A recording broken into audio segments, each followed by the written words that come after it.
Hey guys, let's get more news about Warriors, but first, don't forget to subscribe and leave your like. How Draymond's shooting can change Warriors' offensive geometry.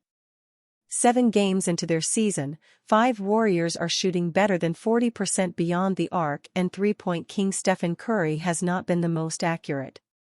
He's 6th, behind Buddy Hield, Moses Moody, Andrew Wiggins, Lindy Waters, and the number 1 guy, Draymond Green. The dude opponents love to see pulling up from deep. Green is shooting 52.6% from deep. He's making them from the corners and from the wings. He's lining them with confidence, letting them fly and watching most of them drop through the bottom of the net. He's 10 of 19, on pace to exceed more than 200 triples for the first time in 7 years. We always need aggressive Draymond, taking advantage of mismatches in the post, shooting open threes, Curry said on NBC Sports Bay Area's Warriors post-game live. With the way teams guard us, the way the ball moves, I don't care if he goes 0 of 10. It's a matter of being aggressive and taking what the defense gives you, and he's been doing a great of it so far. Yet opponents still consider Green a non-shooter, resulting in defenders continuing to observe from a distance, practically daring him to launch. Green can and will and should continue to accept that dare.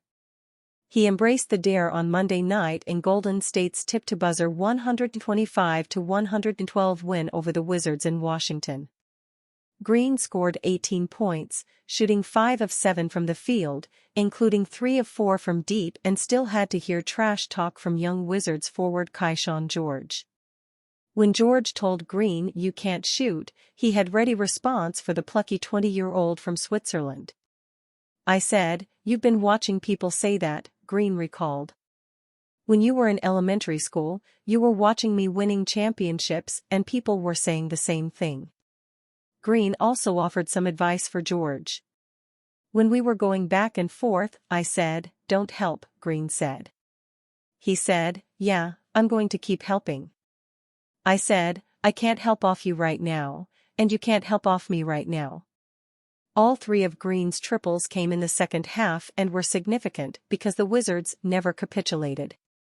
His first 3-ball pushed Golden State's lead from 6 to 9, his second from 9 to 12, his third, with 4:11 left, put the lead back to 12. George never really seemed concerned, despite the warning from Green. None of his 4 attempts from beyond were tightly contested, as was the case for nearly all his previous 15. It's as if no team cares to guard him because their bigger fear is his teammates. Curry implores them to keep that same strategy because it's working for his longtime teammate. "He's made big shots in the fourth quarter to keep us afloat, keep the momentum on our side," Curry said of Green. "It's always great when he's feeling good and knocking them down. He's always going to play great defense and bring the energy, but the offense is such a great bonus for us." As the Warriors walked out of Capital One Arena in the nation's capital, they are shooting a collective 39.1% from distance. Behind Green is Buddy Hield at 50%, Moses Moody at 48.5%, Andrew Wiggins at 44.8%, Lindy Waters at 42.1%, and Curry at 41.7%. All 6 are averaging at least 2.5 attempts per game. Green's percentage is not sustainable. It's bound to drop. But he shot 39.5% beyond the arc last season on 129 attempts. With the Warriors on pace to shoot a record number of threes, with everybody except Kevin Looney and Tracy Jackson-Davis given the green light, his total could double this season. Warriors provide immediate reason for Brandon Podziemski's sudden exit versus Wizards. The Golden State Warriors have improved to 6-1 after taking care of business against the Washington Wizards at home, 125-112. In the victory, Stephen Curry returned from an ankle injury to score 24 points, while Buddy Hield poured in 20 and Draymond Green scored 18 points while grabbing 8 boards. However, Warriors guard Brandon Podziemski left the Wizards game early in the third quarter due to an undisclosed condition and did not return. Warriors say that Brandon Podziemski left because he isn't feeling well, according to Warriors writer Anthony Slater on X, formerly Twitter. Called out of game early third quarter. Out for the rest of the night. While Stephen Curry returned from an ankle injury after missing 3 games, one of the Warriors' key role players, Brandon Podziemski, was in bad condition and missed the second half against the Wizards. Still, Golden State didn't seem like it lost a step as they took a comfortable victory over the Wizards, who fell to 2-4. Likewise, Podziemski had entered the game averaging 10.5 points, 5.5 rebounds, and 4.5 assists, while leading the league with a +94 ±. However, while he doesn't light up the stat sheet, Podziemski is a valuable part of the Warriors' depth, who decided to go all in on their 15-man rotation after losing Klay Thompson and failing to trade for Lauri Markkanen or Paul George in the offseason. Steve Kerr going 12 deep has won them a few games, including the one against the New Orleans Pelicans where unheralded Lindy Waters III scored 21 points in the Warriors' victory. However, this depth also gets its effectivity from Buddy Hield's terrific shooting, including a 28-point scorcher against the same Pelicans. While it's still early in the season to declare the Warriors a contender, they had stacked up wins by beating teams they were supposed to beat, playing with urgency and energy every night. Unlike other teams, the Warriors know they need to play with energy and toughness every game since they don't have nearly as much star power as other contenders in the West.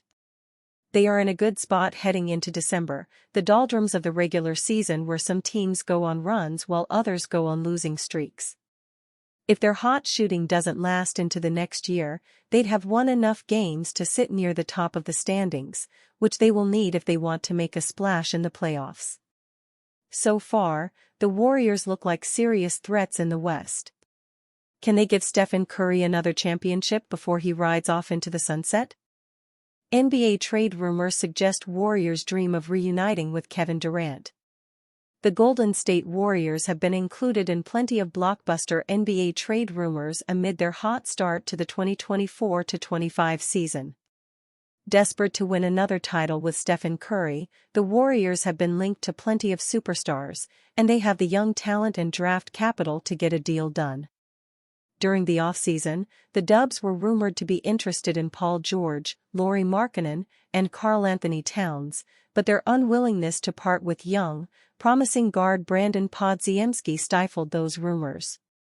In order to trade their emerging star, the Warriors would have to add a player still producing at an All-NBA level, like Giannis Antetokounmpo, who they have also been linked to. While the Greek Freak is by far the most talented player currently on the trade market, the Warriors have been linked to Kevin Durant in recent Dream reports. Despite only playing 3 seasons in Golden State, Durant is one of the Warriors' all-time greats. He won 2 titles, 2 Finals MVPs, and was an All-Star in all 3 seasons he shared the spotlight with Stephen Curry. As the season gets underway, the Phoenix Suns might hit a slump and take calls on their big 3. The lack of an extension for Jonathan Kuminga suddenly makes the Golden State Warriors a fascinating trade partner, wrote Bleacher Report's Grant Hughes. If things go sideways in Phoenix, Golden State could pile its available first-rounders together with Kuminga and matching salary to make a reunion play for old pal Kevin Durant. And you, fan? What do you think of the situation of Kevin Durant? Leave your opinion in the comments.